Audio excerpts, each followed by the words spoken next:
Assalamualaikum warahmatullahi wabarakatuh. Salam sejahtera bagi kita semua. Kembali lagi di perkuliahan evaluasi kinerja dan kompensasi.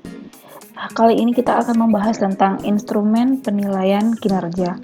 Jadi sebelum-sebelumnya kita sudah membahas bagaimana cara membuat instrumen yang baik, yaitu dengan menggunakan beberapa kriteria. Lalu kita juga membahas apa itu kinerja, apa itu performance, dan segala macam. Nah, sekarang kita akan membahas tentang apa saja alat ataupun instrumen yang digunakan untuk mengukur kinerja karyawan di sebuah organisasi. Nah, sebelumnya kita mulai dengan sebuah quote. Jadi kita mulai dengan sebuah quote yang sangat inspirasi yang berkaitan dengan perkuliahan kita hari ini. The reason most people never reach their goals is that they don't define them or ever seriously consider them as believable or achievable. Jadi alasan orang itu tidak bisa mencapai tujuannya karena mereka sendiri tidak tahu bagaimana mendefinisikan diri mereka. Mereka tidak kenal dengan diri mereka sendiri.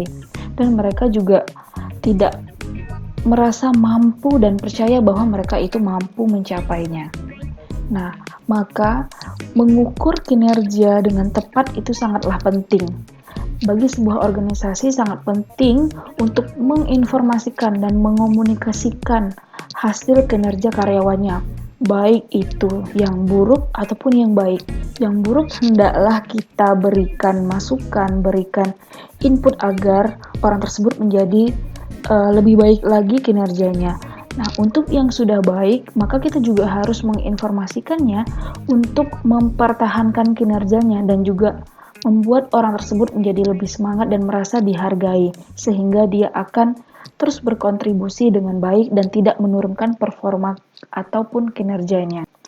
Di dalam merancang sebuah sistem penilaian kinerja yang efektif, kita perlu mempertimbangkan berbagai tantangan.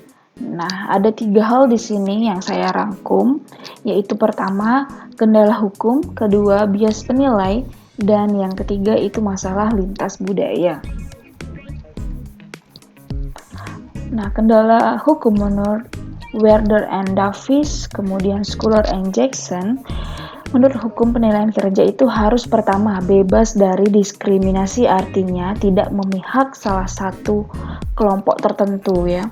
Kemudian job related, berkaitan dengan jabatan atau pekerjaan. Lalu valid, sah sebagai alat ukur, atau reliable, dapat diandalkan. Valid dan reliable ini juga biasa disebutkan di dalam statistik ya. Jadi kalau membuat kuesioner itu harus valid and reliable. Ini ada langkah-langkah dan ujinya lagi. Nah, kemudian dipergunakan secara adil. Jadi adil artinya sama rata dan dapat dipakai dengan adil oleh seluruh karyawan yang ada di dalam organisasi tersebut. Tidak menguntungkan sebagian ataupun salah satu personal ataupun kelompok yang ada di sebuah organisasi. Kemudian bias penilai itu adalah bias itu gangguan ketidakakuratan dalam pengukuran. Beberapa bias penilai atau Rader biases yang paling umum adalah pertama itu halo effect. Nah, halo effect ini terjadi bila pendapat pribadi penilai tentang karyawan memengaruhi pengukuran prestasi kerja. Jadi halo effect ini adalah adanya pandangan pribadi dari si penilai tersebut, misalnya manajernya. Dia memandang karyawan tersebut tidak secara objektif, tapi berdasarkan subjektif. Misalnya orang itu kerjanya udah bagus, tapi karena dia ada masalah pribadi, dia nggak suka, akhirnya dia memberikan penilaian yang buruk. Nah, itu adalah kesalahan pengukuran atau ketidakakuratan yang disebabkan oleh halo effect. Kemudian the error of central tendency. Nah, ini maksudnya adalah penilai cenderung mengambil posisi aman Akhirnya penilaian yang diberikan itu berada di tengah-tengah. Artinya ini dia nggak mau penilaiannya itu nggak mau dianggap jahat gitu ya sama karyawannya. Akhirnya yaudah deh, biar biar dibilang baik kasih nilai tengah-tengah aja. Atau misalnya takut si manajer itu sendiri dianggap tidak mampu mengontrol karyawannya, tidak mampu mengatur karyawannya, akhirnya dia juga memberikan nilai tengah, nilai aman gitu, agar dia juga nanti melaporkan ke atasan juga dalam posisi yang aman. Lalu yang ketiga, the leniency and strictness biases. Nah, ini maksudnya leniency itu maksudnya terlalu lunak dan strictness ini maksudnya keras. Artinya terlalu lunak, terlalu gampang kasihan, ya udah dikasihan, nanti kalau misalnya aku kasih nilainya buruk, nanti kasihan dia nggak ada kerja atau dimarahin bos misalnya gitu. Atau strictness ini terlalu keras itu dalam arti beda ya sama tegas. Keras itu terlalu memasang standar yang tinggi, akhirnya orang semua dikasih nilai yang rendah, akhirnya menjadi tidak adil. Orang yang seharusnya dinilai baik malah jadi dinilai buruk gara-gara dia terlalu keras. Kemudian stereotyping error. Nah, stereotyping ini adalah stereotype ya, stereotip bahasa Indonesianya. Stereotip ini biasanya adalah sebuah sifat mengeneralisasi atau membuat prasangka pribadi atas kelompok-kelompok tertentu. Nah, misalnya faktor ini dipengaruhi oleh kesukuan, senioritas agama, kesamaan kelompok atau status sosial. Misalnya nih yang ada di daerah kita. Stereotip orang Melayu itu adalah orang yang malas. Nah, jadi gara-gara ada stereotip itu, jadi kita sebagai manajer misalnya kita nganggap si B itu orang Melayu, orangnya malas, akhirnya kita jadi memandangnya tidak objektif, memandangnya subjektif karena ada stereotip tersebut. Jadi gara-gara stereotip tersebut yang mengeneralisasikan sebuah suku, akhirnya penilaian jadi bias, padahal belum tentu si orang tersebut sama dengan stereotip yang ada pada masyarakat. Kemudian the recency effect. The recency effect ini adalah pengaruh kesan terakhir, ya. Jadi adanya kecenderungan si penilai di dalam memberikan penilaian hanya pada pekerjaan-pekerjaan terakhir atau pada akhir tahun saja. Jadi misalnya penilaiannya itu setahun sekali pada bulan Desember. Nah, jadi yang diingat itu mungkin bulan yang berber aja ya, yang September, Oktober, November, Desember.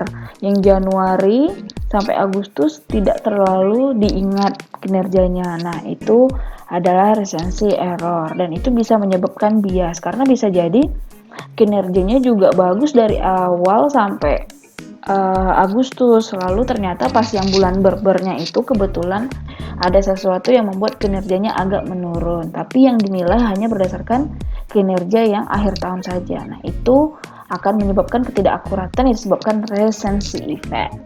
Nah, kemudian contrast effect ini adalah membandingkan pekerjaan satu dengan pekerjaan yang lain, membandingkan individu satu dengan membandingkan individu lain. Padahal kalau di dalam teori HRD setiap orang itu punya potensi yang sebenarnya potensi tersebut adalah tugas HRD untuk memaksimalkannya, mewujudkannya, memunculkannya supaya mereka bisa berkontribusi sesuai dengan potensi tersebut.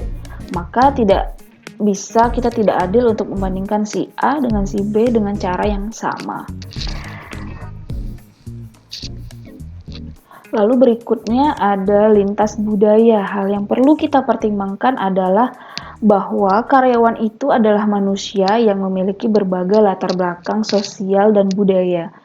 Nah, apabila perusahaan kita berasal dari berbagai macam suku, misalnya di Jakarta, di mana banyak pendatang-pendatang berasal dari luar Pulau Jawa, maka akan ada berbagai macam suku di dalamnya. Maka kita juga harus mempertimbangkan faktor kesukuan tersebut, ya.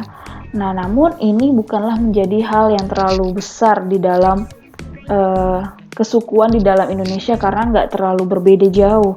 Namun hal ini akan menjadi sangat perlu dipertimbangkan ketika ada lintas budaya secara global.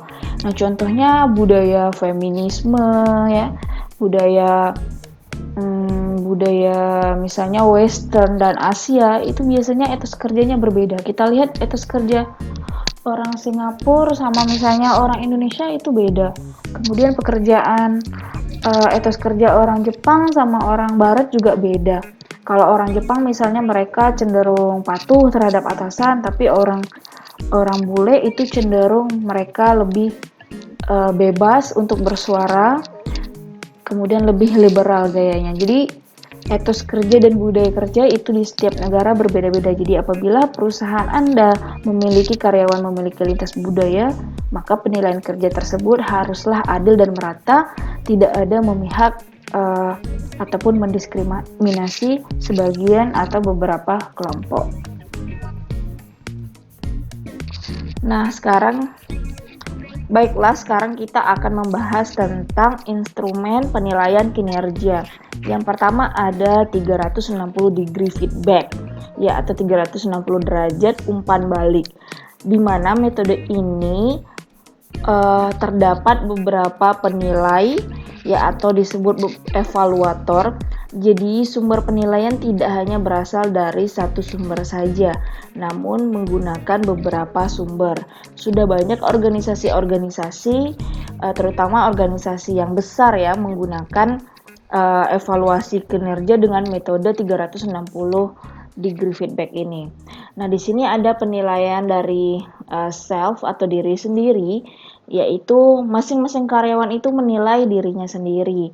Kemudian ada rekan kerja atau peers, di mana rekan kerja baik dalam satu divisi maupun di luar divisi yang memiliki hubungan kerja dengan pihak yang dinilai.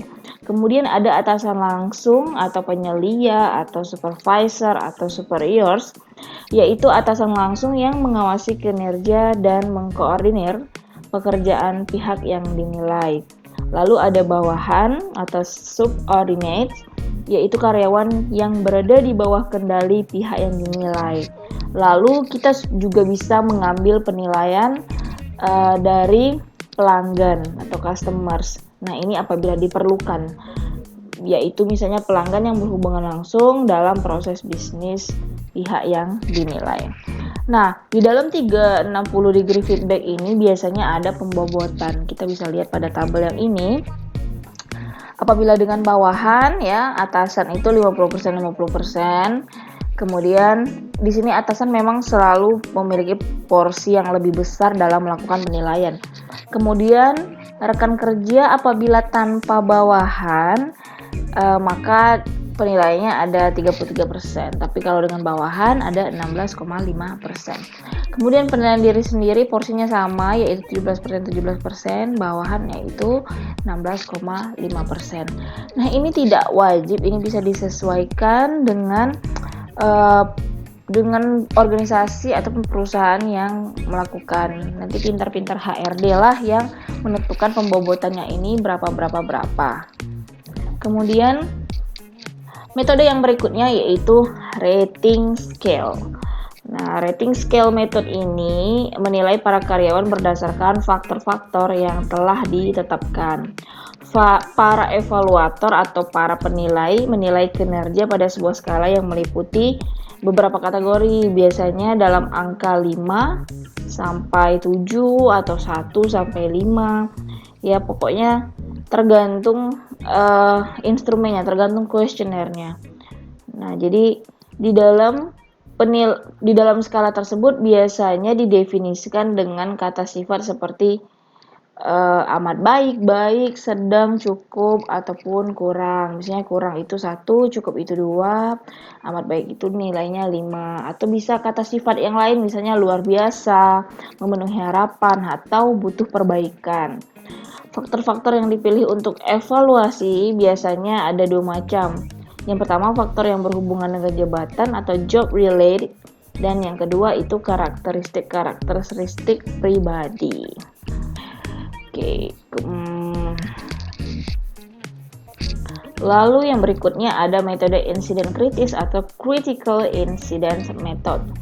Nah, metode penilaian kinerja ini membutuhkan pemeliharaan dokumen-dokumen tertulis mengenai tindakan-tindakan karyawan yang sangat positif dan sangat negatif. Jadi ingat ya, ada kata-kata sangat positif ataupun sangat negatif. Jadi benar-benar momen atau fenomena yang kritis yang benar-benar jarang terjadi atau kejadian unik yang ada di sebuah perusahaan.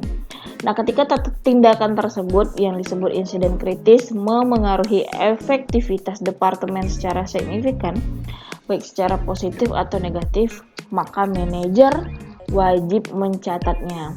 Nanti pada akhir periode penilaian, penilai menggunakan catatan-catatan tersebut bersama dengan data-data lainnya untuk mengevaluasi kinerja karyawan. Nah, di sini kita bisa lihat ini dokumen yang untuk kita catat nanti. Nah, kemudian ini contoh bagaimana evaluasi kinerja critical incident yang sudah tercatat ya. Jadi di sini contohnya nama penilainya Dr. Tsunami Fiza, nama pegawainya Sunoto Batubara. Jadi ini adalah critical incident yang dicatat oleh penilai terhadap nama pegawainya Pak Sunoto ini, dimana perilaku positif ya, ini perilaku positif, maaf ini scan-nya nggak terlalu jelas, tapi ini tulisannya positif dan ini negatif. Nah, pada tanggal 2 bulan 1 tahun 2005, Pak Sunoto melaporkan kebocoran pipa saluran limbah sehingga pencemaran dapat diminimalisasi. Ini salah satu contoh perilaku positif dari critical incident yang dicatat oleh atasan. Kemudian yang ini negatif, contohnya dicatat juga. Kalau ada negatif, meskipun dia ada positif, negatifnya juga tetap dicatat. Tidak menutup kembali botol bahan kimia setelah menuangkan isinya ke gelas percobaan. Nah, ini dianggap critical incident atau kejadian kritis ya, atau peristiwa kritis yang terjadi dan bersifat negatif. Kemudian ada metode esai atau esai method. Nah, di mana metode esai ini merupakan sebuah metode yang menggunakan narasi singkat yang menggambarkan kinerja seorang karyawan. Metode ini cenderung berfokus pada perilaku ekstrim dalam pekerjaan karyawan alih-alih kinerja rutin harian. Penilaian jenis ini sangat bergantung pada kemampuan si penilai dalam menulis. Nah, jadi metode ini sebenarnya sangat detail ya, bagus. Hanya saja apabila si penilai tidak mampu menulis dengan baik, maka nanti hasilnya bisa bias. Ataupun selain bias atau tidak akurat, bisa saja ada hal-hal penting namun tidak tercatat dengan baik di narasi yang dituliskan dalam penilaian esai. Kemudian ada yang namanya periode peringkat. Periode peringkat ini sangat mudah ya, dari namanya saja kita sudah tahu kalau adanya peringkat-peringkat pada karyawan. Jadi karyawan itu disusun berdasarkan peringkatnya, nanti diberi label mana yang memiliki nilai paling baik dan mana yang memiliki nilai paling rendah. Maka yang paling rendah itu diberikan peringkat paling rendah. Nah, sebagai contoh, karyawan terbaik dalam kelompok diberi peringkat tertinggi dan yang terburuk diberi peringkat terendah. Anda mengikuti prosedur ini hingga Anda memeringkat semua karyawan. Jadi tidak boleh ada karyawan yang tidak diberi peringkat. Kemudian kesulitan timbul ketika semua orang bekerja pada tingkat yang sebanding, sebagaimana dipersepsikan oleh si evaluator. Jadi kalau misalnya kemampuan antara si A dan si B memiliki kemampuan yang sama, maka ini akan sulit sekali untuk memberikan ranking dan justru akan rentan menimbulkan ketidakadilan bagi karyawan. Lalu ada metode forced distribution method, di mana metode ini mengharuskan penilai untuk membagi orang-orang dalam sebuah kelompok kerja ke dalam sejumlah kategori terbatas, mirip suatu distribusi frekuensi normal. Jadi misalnya di sini orang-orang yang memiliki performa rata-rata dikategorikan pada kelompok ini. Misalnya di sini dikasih nilai dari nilai berapa, misalnya di sini 70 sampai 80, lalu yang nilainya di atas 80 dikategorikan sebagai high performers. Sedangkan yang berada di bawah rata-rata dianggap sebagai underperformers. Lalu kemudian ada behaviorally and core rating scale atau disebut BARS. Instrumen BARS ini contohnya yang brigade pemadaman kebakaran. Di sini kita bisa melihat ada skala, ada nilainya juga, dan ada anchor. Jadi bedanya sama rating scale tadi adalah bahwa pada nilai tersebut diberikan deskripsi tentang sebuah kejadian atau sebuah perilaku kerja yang spesifik dari seorang karyawan. Kalau pada rating scale hanya sangat setuju, tidak setuju, seperti itu. Namun pada behavior and core rating scale atau BARS ini, metodenya memiliki penjabaran deskripsi pada nilai-nilai itu lebih detail lagi. Lalu berikutnya ada metode checklist. Dari namanya kita sudah tahu bahwa checklist itu ada memberi tanda centang di mana apabila orang tersebut melakukan uraian atau ini adalah perilaku kerja atau indikator kerja yang sudah ditentukan oleh perusahaan, maka apabila seseorang tersebut melaksanakan, maka nanti tinggal dicentang kayak gitu. Nah, lalu ada pair comparison method. Nah, ini merupakan tabel metrik di mana kinerja setiap karyawan dibandingkan dengan kinerja karyawan lain, sepasang demi sepasang. Jadi, misalnya ada Ani, ada Budi, ada Yanto, maka Ani akan dibandingkan dengan Budi dan juga dengan Yanto. Maka setiap orang itu mendapatkan kesempatan yang sama untuk dibandingkan. Yanto juga akan dibandingkan nanti dengan Budi, maka Budi juga akan dibandingkan dengan yang teman-temannya yang lain. Begitulah kira-kira gambaran dari pair comparison method dengan membuat matriks. Jadi misalnya di sini nama karyawannya ada Anto, Budi, Caca misalnya ya. Maka ini juga sama. Satu ini kan milik A, berarti di sini maksudnya A juga. Ini juga punya 2, ini 3. Jadi ini sama. Ini nama responden, ini nama responden. Nah, misalnya dibandingkan satu dengan satu, tentu kita kosongkan saja karena kan ini maksudnya si Anto dibandingkan dengan Anto. Lalu si Anto dibandingin dengan B ini si siapa tadi, Budi ya. Misalnya Anto dibandingin dengan Budi. Siapa yang lebih baik? Maka ditulis 2, artinya Budi lebih baik daripada si Anto. Lalu Anto dibandingin sama si C, sama si Caca. Ternyata Anto lebih baik, maka dibikin di sini 1. Jadi angka yang di dalam ini adalah angka siapa yang lebih baik ketika dibandingkan. Nah, nanti cara menghitung adalah angka siapa yang paling banyak keluar. Maka itu adalah karyawan yang memiliki ranking atau nilai tertinggi. Berikutnya adalah MBO proses, tentunya Anda semua tidak asing. Ya, jadi apabila Anda anak manajemen, biasanya ini di semester sebelumnya ini sudah pernah diajarkan. Manajemen by Objektif ini adalah sebuah program manajemen yang melibatkan pegawai dalam pengambilan keputusan untuk menentukan sasaran-sasaran yang dicapai. Jadi misalnya di dalam sebuah organisasi ada 7 divisi, maka setiap divisi nanti akan mengajak bawahan dan tim-timnya untuk rapat, kemudian menentukan tujuan-tujuan yang akan dicapai baik itu individu ataupun kelompok, bahkan sampai ke organisasinya. Secara strategis semuanya disusun, apa saja goals-nya. Nah, nanti pada periode akhir tahun hal tersebut akan dievaluasi apakah tujuan yang mereka rancang pada awal itu sudah tercapai apa belum. Jadi itu adalah metode penilaian berdasarkan objektif ataupun tujuan yang sudah ditetapkan oleh masing-masing karyawan. Nah, selesai sudah pertemuan kita pada mata kuliah evaluasi kinerja, di mana pembahasannya tentang instrumen penilaian kerja. Ya, sampai sini dulu perkuliahan kita hari ini. Assalamualaikum warahmatullahi wabarakatuh.